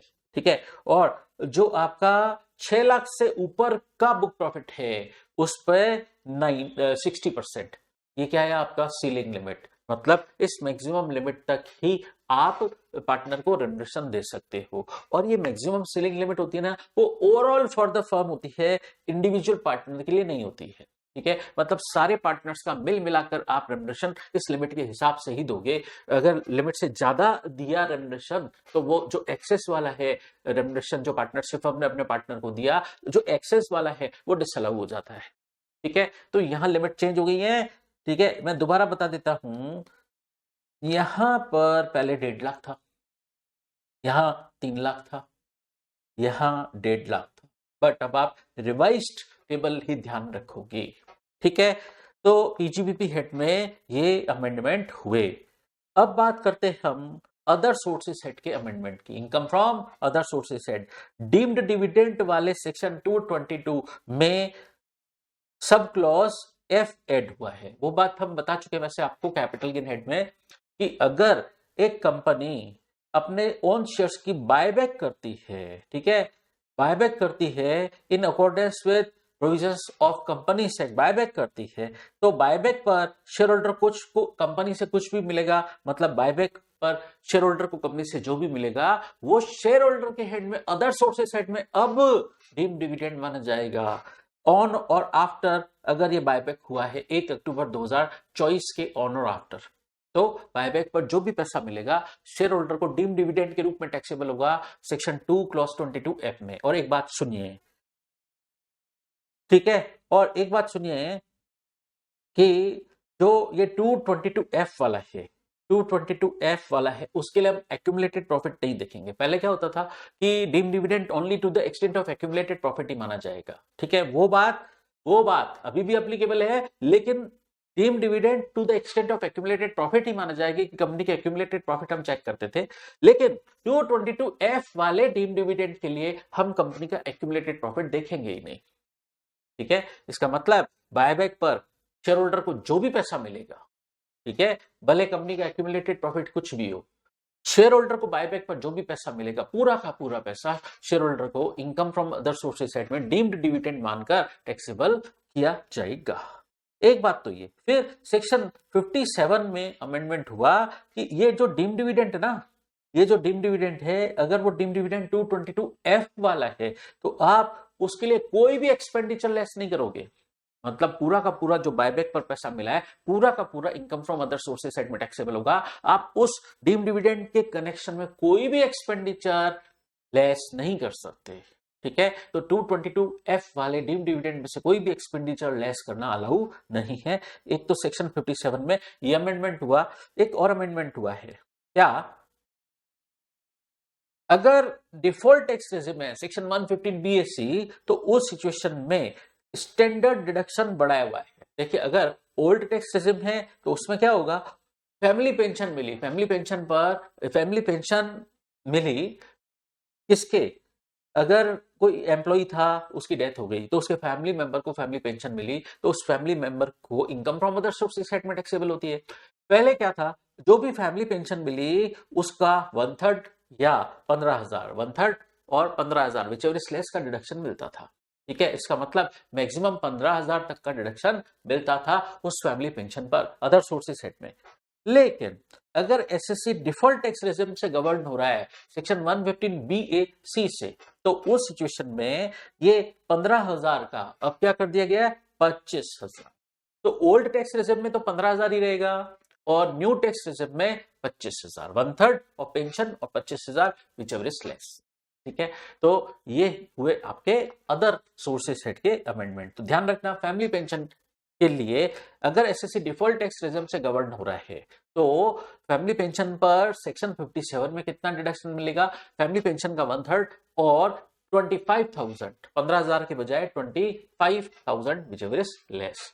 लेकिन अगर एसएससी ने ओल्ड टैक्स रेजिम ऑप्ट की है तो उसको डिडक्शन कितना मिलेगा, पेंशन, फैमिली पेंशन का 1/3 और 15,000, 15,000 विचएवर इज लेस। एक बात ये, income from other sources head के अमेंडमेंट हो गए पूरे। अब बात करते हैं चैप्टर 6A के डिडक्शन की। चैप्टर 6A के डिडक्शन सिर्फ एक चेंज हुआ है, 80CC-D। एनपीएस में कंट्रीब्यूशन करते हैं, नोटिफाइड पेंशन स्कीम या हम नेशनल पेंशन स्कीम भी बोलते हैं। तो इसमें अगर एक पर्सन जो है वो डिडक्शन ले रहा है 80CC-D में, वो एनपीएस में कंट्रीब्यूशन कर रहा है, कंट्रीब्यूशन का डिडक्शन मिलता है 80CC-D में। वो पर्सन एम्प्लॉय भी हो सकता है और सेल्फ एम्प्लॉयड पर्सन भी हो सकता है। अब यहां अमेंडमेंट हुआ है, देखिए, एम्प्लॉयर कंट्रीब्यूशन करता है तो एम्प्लॉयर कंट्रीब्यूशन करता है भले ही एम्प्लॉय को डिडक्शन मिलता है, ठीक है। देखिए, एम्प्लॉयर का कंट्रीब्यूशन एक बार हम ग्रॉस सैलरी में इंक्लूड करते हैं, ठीक है, एम्प्लॉयर का कंट्रीब्यूशन एक बार ग्रॉस सैलरी में इंक्लूड होता है ना। फिर जीटीआई के बाद, ग्रॉस टोटल इनकम आने के बाद डिडक्शन मिलता है एटीसीसीडी में, एम्प्लॉयर के कंट्रीब्यूशन का डिडक्शन भी एम्प्लॉय को मिलता है। तो समझिए एटीसीसीडी सबसेक्शन 2, एम्प्लॉयर ने कंट्रीब्यूशन किया, अगर employer central government state government है तो रेलेवेंट सैलरी का 14%, ये तो पहले भी था। लेकिन अदर एम्प्लॉयर है तो रेलेवेंट सैलरी का 10%, ठीक है। इतना ही मैक्सिमम डिडक्शन मिलेगा एम्प्लॉयर के कंट्रीब्यूशन का एम्प्लॉय को एटीसीसीडी में, इतना ही मिलेगा। लेकिन अब एक अमेंडमेंट हुआ कि अगर एसएससी गवर्न हो रहा है डिफॉल्ट टैक्स रेजिम से, मतलब सेक्शन 115 बीएससी से, तो जो एटीसीसीडी सबसेक्शन 2 में जो ये 10% है, ये जो एटीसीसीडी में यहां पर जो 10% है उसकी जगह 14% हो जाएगा अगर वो डिफॉल्ट टैक्स रेजिम में। अगर वो ओल्ड टैक्स रेजिम में है तो 10% ही है, और अगर डिफॉल्ट टैक्स रेजिम में है तो 10% की जगह 14% सब्सटीट्यूट हो जाएगा। तो मैंने क्या लिखा, मैंने लिखा अगर एसएससी डिफॉल्ट टैक्स रेजिम से गवर्न हो रहा है, न्यू टैक्स रेजिम से, मतलब 115 बीएससी से, तो एटीसीसीडी सबसेक्शन 2 के लिए 14% ऑफ रेलेवेंट सैलरी देखा जाएगा। ठीक है, ये अमेंडमेंट हुआ है with effect from assessment year 25-26, मतलब प्रीवियस ईयर 24-25 के लिए। ठीक, अब इसके बाद डिडक्शन चैप्टर के बाद अब हम समझते हैं ये taxation of special income chapter हमारा हो गया। ये बेसिकली कैपिटल गेन हेड की टैक्स रेट के बारे में यहाँ पर अमेंडमेंट हुए, वो हमने डिस्कस कर लिए। अब बात समझते हैं, आगे समझते हैं असेसमेंट ऑफ इंडिविजुअल चैप्टर में old tax regime, regular tax regime में कोई टैक्स रेट में चेंज नहीं है, वही 2.5 लाख तक 0%, 2.5 लाख से 5 लाख तक की इनकम पर 5%, 5 लाख से 10 लाख की इनकम पर 20%, और 10 लाख से अब जो इनकम है उस पर 30%। तो रेगुलर टैक्स रेजिम जब अप्लीकेबल हो रही है, या ओल्ड टैक्स रेजिम भी बोलते हैं, तो उस सिचुएशन में टैक्स रेट पर इंडिविजुअल एचयूएफ के लिए कोई चेंज नहीं हुआ है। ठीक है, अब बात करते हैं हम अब बात करते हैं डिफॉल्ट टैक्स रेजिम की बात कर लेते हैं। देखिए एक छोटा सा अमेंडमेंट और डिस्कस करते हैं, फिर डिफॉल्ट टैक्स रेजिम वाले चैप्टर में भी अमेंडमेंट हुआ है। देखिए पहले बात करते हैं हम कंपनी एसएससी की, चेंज कहां हुआ है। देखिए फॉरेन कंपनी की टैक्स रेट चेंज हो गई है। पहले इधर क्या हुआ करता था, पहले इधर 40% कम फॉरेन कंपनी पर टैक्स रेट लगती थी, 40%, 40% की जगह अब हो गया है 35%, 35% टैक्स रेट, मतलब 5% टैक्स रेट कम हो गई फॉरेन कंपनी के लिए। ठीक है, अब बात करते हैं डोमेस्टिक कंपनी के लिए। डोमेस्टिक कंपनी पे इन जनरल टैक्स रेट लगती है 30%, लेकिन अगर इस कंपनी का टर्नओवर कम है तो फिर उस सिचुएशन में टैक्स रेट 30% के बजाय 25% लगती है टैक्स रेट। अब एक बात समझना, हम टैक्स रेट 25% लगेगी या 30% लगेगी डोमेस्टिक कंपनी के केस में, वो कैसे सोचते हैं। हम देखते हैं कि प्रीवियस ईयर, पिछले साल क्या प्रोविजन था, पिछले साल था प्रीवियस ईयर 21-22 का टर्नओवर देखते थे हम, कि अगर वो 400 करोड़ से ज्यादा नहीं है, वो स्मॉल टर्नओवर वाली कंपनी है, उसका प्रीवियस ईयर 21-22 का टर्नओवर 400 करोड़ से ज्यादा नहीं है, तो 25% टैक्स रेट। अब इस साल क्या अमेंडमेंट हुआ, इस साल यहां 2021-22 की जगह 22-23 लिखा गया। हमें प्रीवियस ईयर 22-23 का उस कंपनी का टर्नओवर देखना है, अगर टर्नओवर 400 करोड़ से ज्यादा नहीं है तो टैक्स रेट 25% लगेगी। कब, किस ईयर में मैं बात कर रहा हूं, ये प्रीवियस ईयर 24-25 की, 24-25 की टैक्स रेट 25% हो जाएगी अगर उसका 22-23 प्रीवियस ईयर का टर्नओवर 400 करोड़ है, 400 करोड़ से ज्यादा नहीं है। ठीक है, तो प्रीवियस ईयर 22-23 का टर्नओवर देखेंगे, बट ये टैक्स रेट जो लगानी है 25%, ये कौन से प्रीवियस ईयर के लिए है, 24-25 के लिए, मतलब असेसमेंट ईयर 25-26 के लिए। एक बात तो ये। अब आते हैं हम डिफॉल्ट टैक्स रेजिम में, टैक्स वो स्लैब रेट चेंज हो गई है। ठीक है, तो डिफॉल्ट टैक्स रेजिम के लिए हम बात करते हैं, डिफॉल्ट टैक्स रेजिम के लिए बात करते हैं। यहां पर अमेंडमेंट हुआ है, डिफॉल्ट टैक्स रेजिम में टैक्स रेट क्या लगेगी, पहले 3 लाख तक निल, फिर 3 लाख से यहां हुआ करता था 6 लाख, अब हो गया 7 लाख। ठीक है, तो यहां 3 लाख का डिफरेंस, यहां अब हो गया 4 लाख का डिफरेंस, पहले 3 लाख का था। ठीक है, यहां पहले 6 लाख हुआ करता था। ठीक, तो ये अमेंडमेंट हुआ और यहाँ यहाँ 7 लाख की जगह 6 लाख हुआ करता था और यहाँ 9 लाख हुआ करता था। तो अब यहाँ गवर्नमेंट ने डिफरेंस कर दिया है, ये 3 लाख से डिफरेंस है, ये अब देखो 2 लाख से डिफरेंस है, ये 3 लाख से डिफरेंस है और ये लास्ट में 15 लाख से ऊपर इनकम जाती है ना तो 30% टैक्स रेट लगता है। और टैक्स रेट कैसे कैसे बढ़ रही है वो देखो, यहां तक तो 5% से बढ़ रही है, लेकिन यहाँ 10% का जंप आ गया, 20% से 30% हो गई। ठीक है, तो डिफॉल्ट टैक्स रेजिम में टैक्स स्ट्रक्चर क्या हो गया, पहले 3 लाख तक 0%, अगर इनकम 3 लाख से ज्यादा है लेकिन 7 लाख से ज्यादा नहीं है, यहाँ पहले 6 लाख था, अब क्या हो गया, टोटल इनकम 3 लाख से ज्यादा है लेकिन 7 लाख से ज्यादा नहीं है, तो इसके बीच की जो इनकम है उस पर 5% टैक्स लगेगा। और 7 लाख से 10 लाख की इनकम पर 10%, 10 लाख से 12 लाख, ये यहाँ 2 लाख का डिफरेंस आया, उस पे 15%। और अगर टोटल इनकम 12 लाख से ज्यादा है लेकिन 15 लाख से ज्यादा नहीं है, तो 12 लाख से लेकर 15 लाख तक की इनकम के बीच जो इनकम है उस पे 20% टैक्स, और 15 लाख के ऊपर जो है इनकम उस पर 30% टैक्स रेट। ठीक है, तो इसका बहुत अच्छे से ध्यान रखना पड़ेगा, क्यों, एग्जाम में प्रैक्टिकल क्वेश्चन बनेंगे तब आपको ये सिलेब्रेट ध्यान रखनी पड़ेगी। ठीक है, पहले 3 लाख, 3 लाख से 7 लाख, 7 लाख से 10 लाख, 10 लाख से 12 लाख, 12 लाख से 15 लाख और अबो 15 लाख। ठीक है, याद हो गया। और टैक्स रेट में जंप कैसा आएगा, 0 से लेकर 5%, ऐसे ऐसे 5% बढ़े, लेकिन अगर मेरी टोटल इनकम 15 लाख से ज्यादा है तो 15 लाख से ज्यादा वाली इनकम पर 30% टैक्स।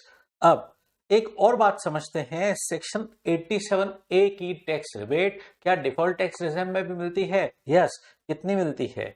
अगर वहां पर हम क्या देखते हैं, एसएससी रेजिडेंट इंडिविजुअल होना चाहिए और अगर उसकी इनकम 7 लाख से ज्यादा नहीं है तो उस सिचुएशन में उसको टैक्स रिबेट मिलती है कितना, बेसिक टैक्स उसका जो भी आ रहा है उसका 100% और 25,000 विच एवर इज लेस।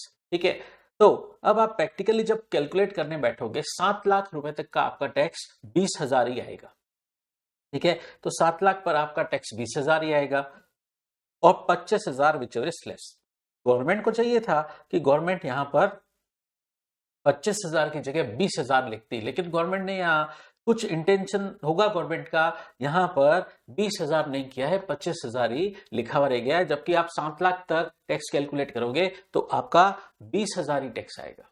ठीक है, तो हो सकता है स्पेशल इनकम पर टैक्स ज्यादा हो, वो मिल मिला के भी गवर्नमेंट 25,000 तक की टैक्स रिबेट देना चाह रही हो। ठीक है, आपको पता ही है कि अगर आपकी प्रॉपर्टी सेल्फ ऑक्यूपाइड प्रॉपर्टी है या नॉट ऑक्यूपाइड प्रॉपर्टी है तो, और आप डिफॉल्ट टैक्स रेजिम से अगर गवर्न हो रहे हो सेक्शन 115BAC से, तो आपको इस एसओपी और एनओपी प्रॉपर्टी के इंटरेस्ट, अगर आपने लोन ले रखा है उसके इंटरेस्ट का डिडक्शन नहीं मिलेगा सेक्शन 24 क्लॉज बी में। तो एसओपी एनओपी का आपका लॉस आएगा ही नहीं, क्योंकि एसओपी एनओपी प्रॉपर्टी पर एक इंटरेस्ट का ही डिडक्शन मिलता है regular tax regime, old tax regime में। और default tax regime, new tax regime में क्या हो रहा है, ये इंटरेस्ट का डिडक्शन ही मना हो जाएगा, तो एसओपी एनओपी प्रॉपर्टी पर तो लॉस ही नहीं आएगा। समझे बात, एसओपी एनओपी प्रॉपर्टी पर लॉस नहीं आएगा।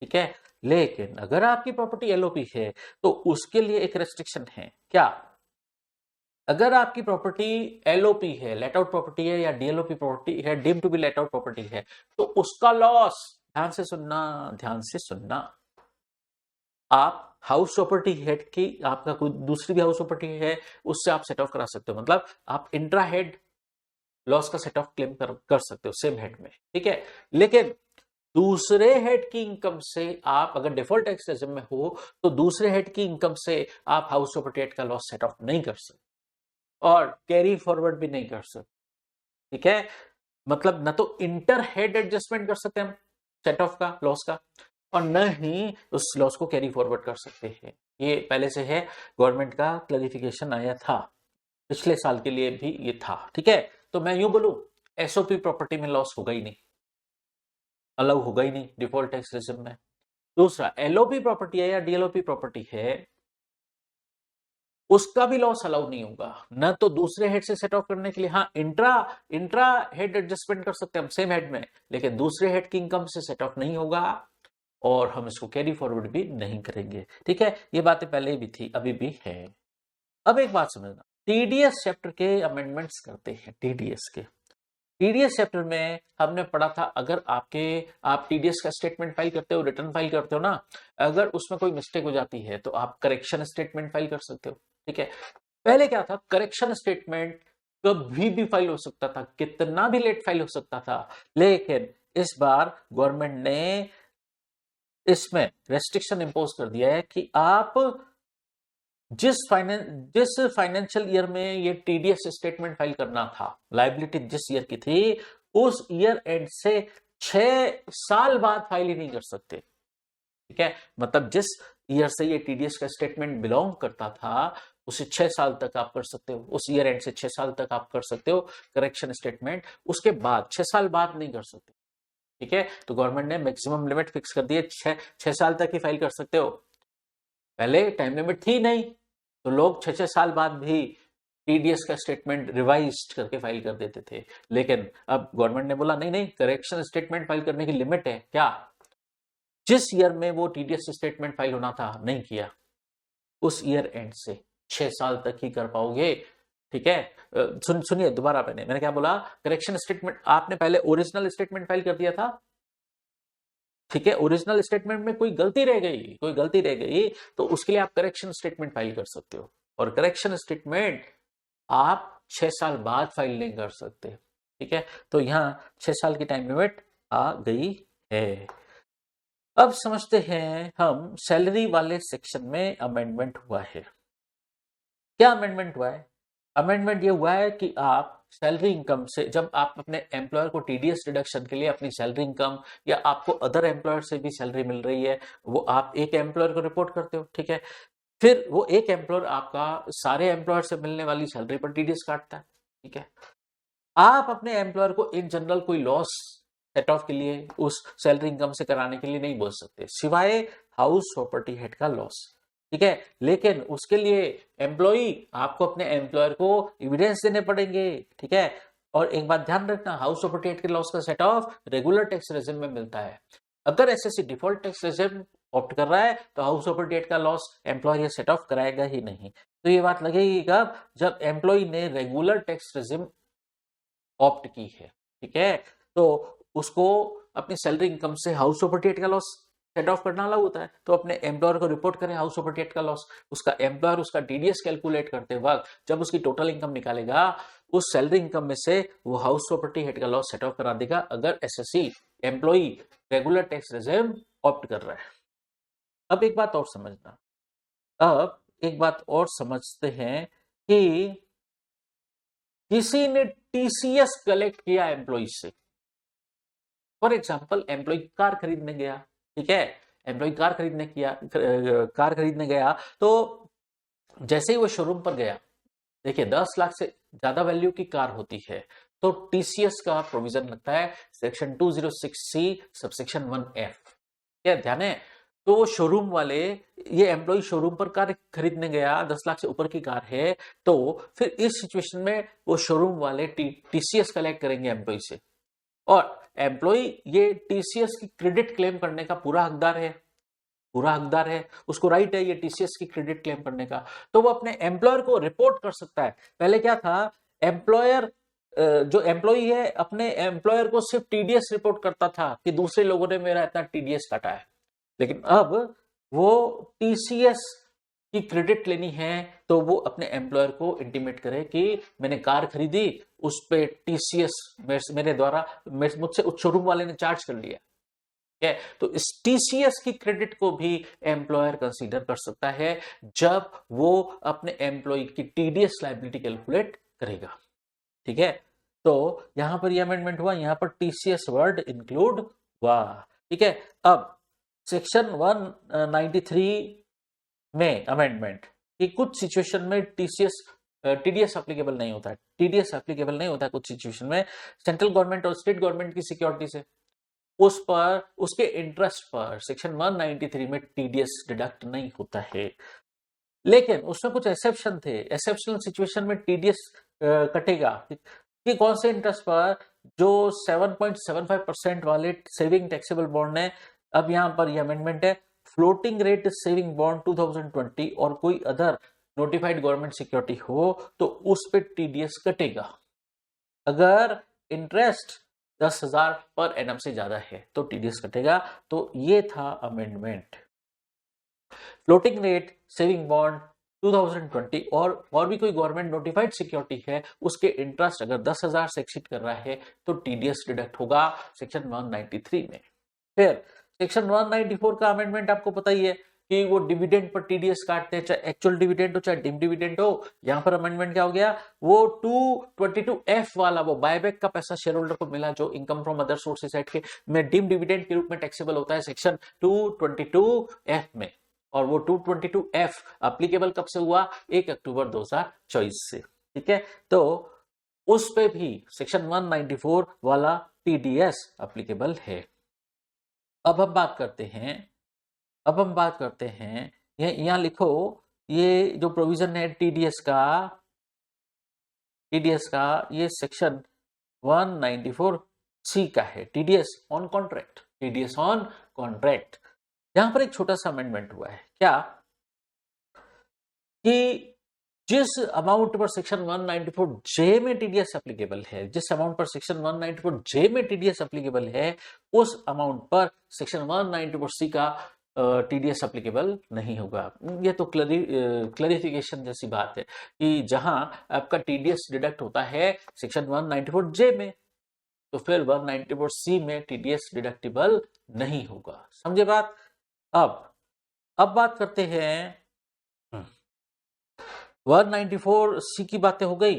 अब एक बात कर लेता हूं मैं 194IA की। 194IA, देखिए अगर आप कोई इमूवेबल प्रॉपर्टी बाय करते हैं, ठीक है, बाय करते हैं और रेजिडेंट जो है, सेलर जो है वो रेजिडेंट इन इंडिया है, आप कोई भी हो, आप बायर हो, आप चाहे रेजिडेंट हो चाहे नॉन रेजिडेंट हो, आप बायर सेलर से इमूवेबल प्रॉपर्टी खरीदते हैं। ठीक है, तो उस इमूवेबल प्रॉपर्टी खरीदने पर other than rural agriculture land, उसका जो एक्चुअल सेल कंसिडरेशन होगा उस पर टीडीएस डिडक्ट होता है। हम क्या देखेंगे, एक्चुअल सेल कंसिडरेशन या स्टाम्प ड्यूटी वैल्यू दोनों में से कोई भी अगर 50 लाख है या 50 लाख से ज्यादा है तो टीडीएस डिडक्ट होता है। कितना, एक्चुअल सेल कंसिडरेशन और स्टाम्प ड्यूटी वैल्यू दोनों में से जो भी हायर है उसका 1%। ये बातें तो पहले भी थी। अब एक छोटी सी बात समझते हैं, यहां हुआ है एक अमेंडमेंट क्या हुआ है, अगर मल्टीपल बायर है और मल्टीपल सेलर है, बायर भी एक से ज्यादा है, सपोज सेलर मान लो एक ही है, या सेलर एक से ज्यादा है, बायर एक ही है, या मल्टीपल सेलर है मल्टीपल बायर है, ये 50 लाख की जो वैल्यू है कैसे देखनी है। जैसे मैं एक सिचुएशन देता हूं आपको, जैसे सेलर है और बायर है, ठीक है, सेलर बायर को इमूवेबल प्रॉपर्टी सेल कर रहा है, ठीक है, और इस इमूवेबल प्रॉपर्टी की वैल्यू है 60 लाख। ठीक, अब सपोज सेलर 2 हैं तो और बायर एक ही है एक्स, तो ये इसको मान लीजिए 30 लाख का पेमेंट कर रहा है और बी को 30 लाख का पेमेंट कर रहा है। ठीक है, सेलर 2 है तो भी टीडीएस एप्लीकेबल होगा। कोई ये ना बोले कि मेरे को तो 30 लाख की मिला, तो भी टीडीएस एप्लीकेबल होगा। इसका मतलब मल्टीपल सेलर हो चाहे मल्टीपल बायर हो, हम नहीं देखेंगे, हम क्या देखेंगे, इमूवेबल प्रॉपर्टी की वैल्यू 50 लाख या 50 लाख से ज्यादा है, 1% टीडीएस एप्लीकेबल होगा सेक्शन 194IA में। ठीक है, दूसरी सिचुएशन मान लीजिए सेलर एक ही है, बायर 2 है, ए और बी।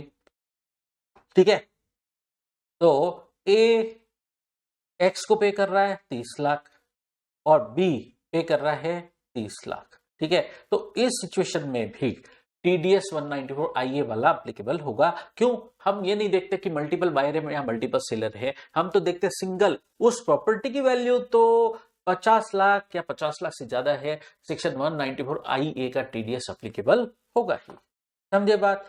अब मैं ऐसे भी बोल दूं कि सेलर 2 हैं, बायर भी 2 हैं, ठीक है, हम कुछ नहीं देखेंगे मल्टीपल सेलर हो मल्टीपल बायर हो, हम तो देखेंगे इमूवेबल प्रॉपर्टी का कंसीडरेशन, एक्चुअल सेल कंसीडरेशन या स्टाम्प ड्यूटी वैल्यू, इन दोनों में से 50 लाख है या 50 लाख से ज्यादा है, तो जो भी ज्यादा है,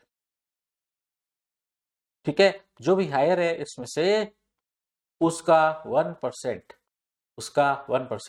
टीडीएस डिडक्ट होगा सेक्शन 194 IA में। बायर सेलर का टीडीएस डिडक्ट करेगा, सेलर अगर रेजिडेंट है तो। अब 194 IA के बाद अब हम डिस्कस करते हैं टीडीएस चैप्टर में कुछ टैक्स रेट चेंज हो गई हैं, कुछ टैक्स रेट चेंज हो गई हैं, तो वो हम समझते हैं कौन कौन सी सेक्शन में टैक्स रेट चेंज हो गई है। देखिए, अब एक बात समझिए, या तो शॉर्ट में लिख दीजिए, मैंने शॉर्ट में लिख रखा है। देखिए, कुछ सेक्शन में टीडीएस की रेट चेंज हो गई है, कुछ सेक्शन में टीडीएस की रेट चेंज हो गई है। 30 सितंबर 2024 तक पुरानी रेट लगेगी और 1 अक्टूबर 2024 से नई रेट एप्लीकेबल होगी, ठीक है। तो वैसे टीडीएस चैप्टर में मिड ऑफ द ईयर में ही गवर्नमेंट अमेंडमेंट करती है, ठीक है, पिछले सालों में भी ऐसे ही होता है।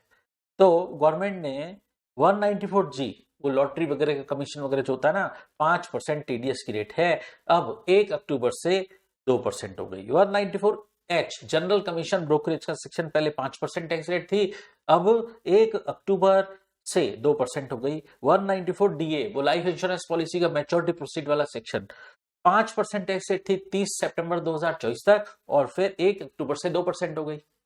और 194M इसमें पहले 5% थी, अब 1 अक्टूबर 2024 से 2% हो गई।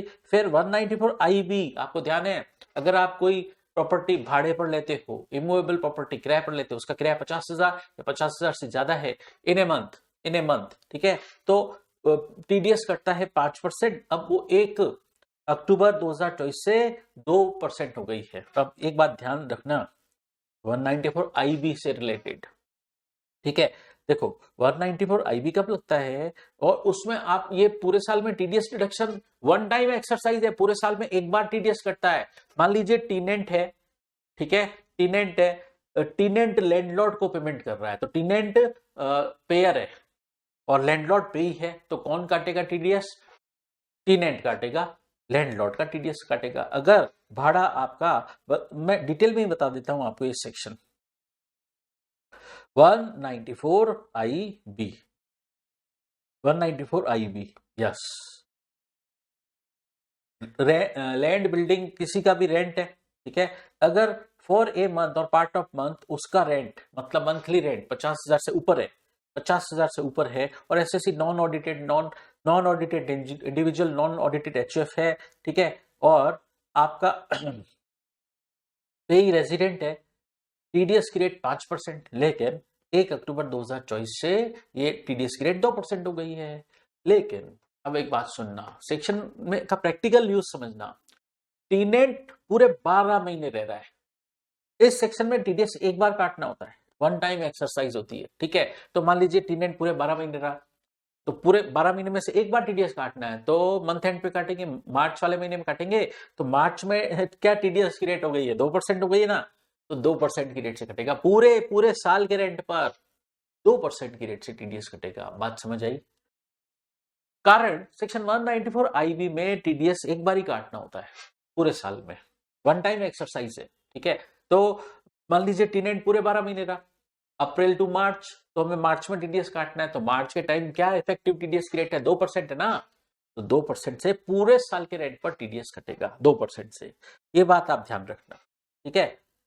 और बाकी सेक्शंस में जो रेट चेंज हुई है वो मैंने आपको इस चार्ट के थ्रू, ये आप लिख लेना, ये आप चार्ट लिख लेना कि रेट चेंज हो गई हैं इस तरीके से। और एक और बात ध्यान रखना, क्या 194O में भी 1 अक्टूबर 2024 से टीडीएस की रेट चेंज हो गई है, पहले 1% थी, लेकिन 1 अक्टूबर 2024 से 0.1% हो गई है, समझे बात? पहले 1% थी सितंबर तक, और अक्टूबर से 0.1% हो गई है 194O के केस में, ठीक है, इस बात का ध्यान रखेंगे। आ जाइए, अब इसके बाद आते हम टीसीएस चैप्टर के अमेंडमेंट पढ़ लेते हैं। जैसे था ना कि टीडीएस का करेक्शन स्टेटमेंट हम 6 साल तक ही फाइल कर सकते हैं, ठीक है, जिस साल रिटर्न फाइल किया गलती रह गई उस फाइनेंशियल ईयर के एंड से 6 साल तक ही फाइल कर सकते हैं। जो अमेंडमेंट टीडीएस के करेक्शन स्टेटमेंट के लिए हुआ ना, वो टीसीएस के करेक्शन स्टेटमेंट के लिए भी हुआ है। Same ditto, same to same. Correction statement आप 6 साल बाद फाइल नहीं कर सकते, मतलब 6 साल तक ही कर सकते हैं। तो एक ही अमेंडमेंट हुआ। दूसरा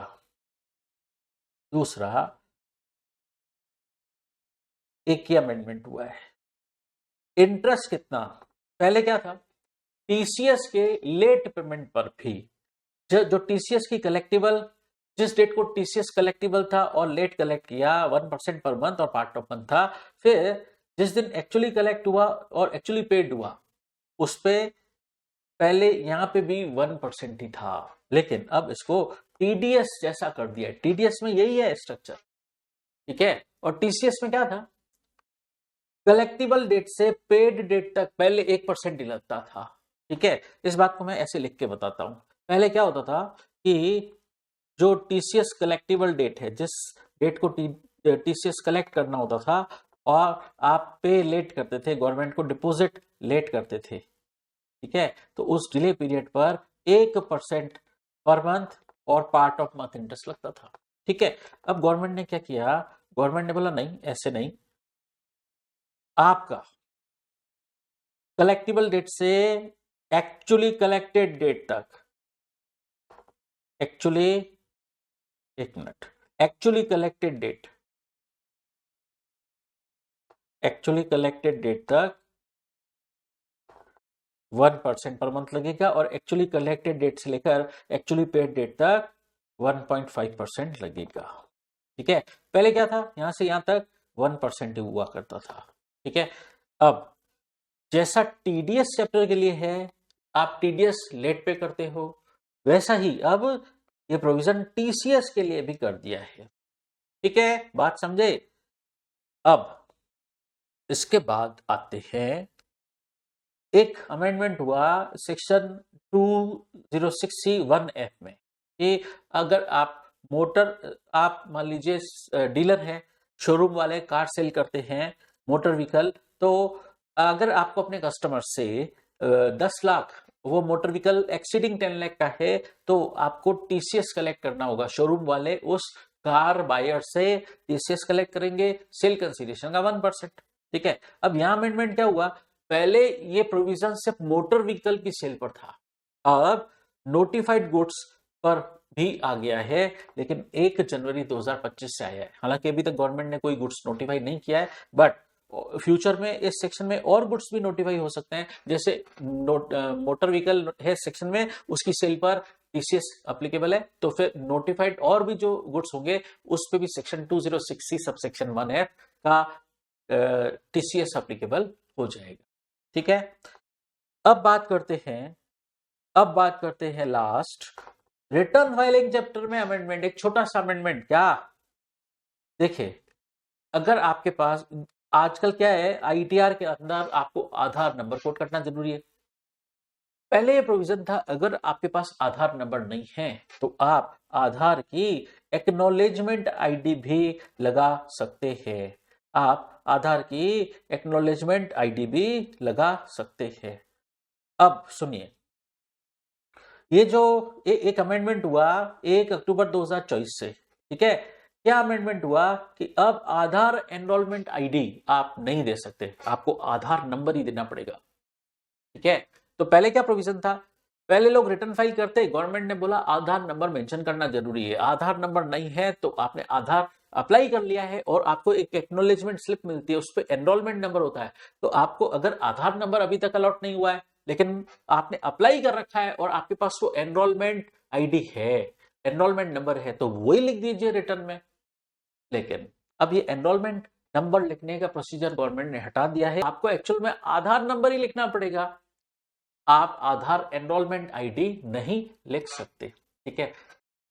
लास्ट में एक बात और करते हैं कि इनकम फ्रॉम अदर सोर्सेस से एक सेक्शन डिलीट हो गया है, हटा दिया है गवर्नमेंट ने। असेसमेंट ईयर 2025-26 से एक सेक्शन डिलीट कर दिया है, सेक्शन 56 सबसेक्शन 2 क्लॉज 7B।